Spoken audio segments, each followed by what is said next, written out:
तो मेरे को लगता है कि अभी 2-3 हफ्ते का समय, जैसे ट्रम्प ने बोला है, हम आने वाले समय में कोई ना कोई अपना स्टैंड क्लियर करेंगे। लेकिन मेरे नजरिए से इस वक्त ईरान के साथ खड़ा होना जरूरी है, पूरी दुनिया ईरान के साथ। सोडी साहब, आपकी बातचीत से बड़ा खुल के आपने समझाया, मेरी समझ में ये आ रहा है।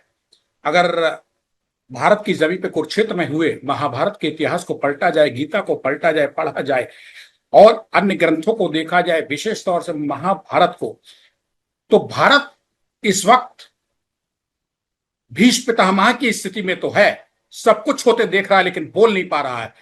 मगर वो धृतराष्ट्र बन के निकल के सामने आए इस युद्ध के बाद, उससे बेहतर है कि वो विदुर की तरह विदुर नीति अपनाए और काम करके आगे निकल जाए बेदाग। आप क्या यही कहना चाहते हैं? मैंने गलत तो नहीं कहा है?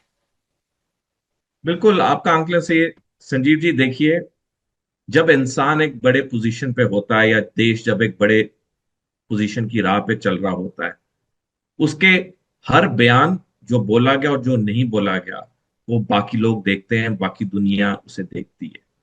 तो हमारे पास ये एक सुनहरा मौका है, ये दुनिया को बताने के लिए कि ये जो जंग हो रही है, ये नहीं होनी चाहिए थी। अमेरिका और इसराइल गलत कर रहे हैं, जैसे कि पूरी दुनिया कह रही है। जैसे मैं बार बार कह रहा हूं, जब नाटो के पश्चिमी देश ट्रंप के खिलाफ हैं, तो और तो कोई बचा ही नहीं है। बाकी तो चलो, रूस और चीन का कहना, वो तो उसके दुश्मन है, वो तो बोलेंगे अमेरिका के खिलाफ। लेकिन जब आपके करीबी मित्र कह रहे हैं, तो ये बात दिखाता है कि ये जो जंग है, ये पूरी दुनिया ईरान के साथ खड़ी है, और एक हमारे पास बहुत सुनहरा मौका है। और इतिहास हमें याद रखेगा जब ये जंग खत्म होगी, कि हम किस पक्ष के लिए खड़े थे। लेकिन 28, आप 28, मेरे ख्याल से आप अप्रैल 28 नहीं, जो अप्रैल युद्ध 28 मार्च से सर युद्ध हुआ है, मेरे ख्याल से शुरुआत हुई है इसकी। 28 फरवरी से शुरू हुआ। 28 फरवरी, ठीक है।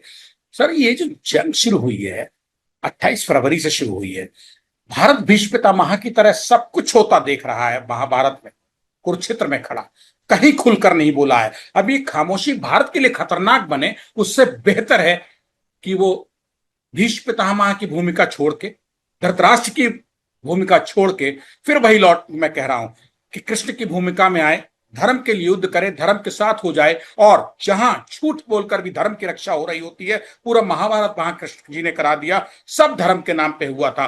भारत अगर वाकई में आप जो कह रहे हैं न्यूट्रली जाना चाहता, तो भारत को याद रखेगी दुनिया, इतिहास में लिखा जाएगा कि ईरान का साथ ऐसी मुसीबत में भारत ने दिया था, जो अपने आप में, कम से कम भारत ने किसी मुसीबत में फंसे हुए देश का द्रौपदी का सा चीरहरण होते तो नहीं देखा, खामोश रहकर, बुजदिलों के साथ, बुजदिली के साथ। इसी के साथ हम बात खत्म करेंगे। आप क्या सहमत है मेरी बात से साहब? बिल्कुल, जैसे मैंने पहले भी आंकलन किया संजीव जी, अभी ये युद्ध युद्ध को खत्म होने में कम से कम 3 हफ्ते हैं, 28 अप्रैल से पहले जो मेरा आंकलन है।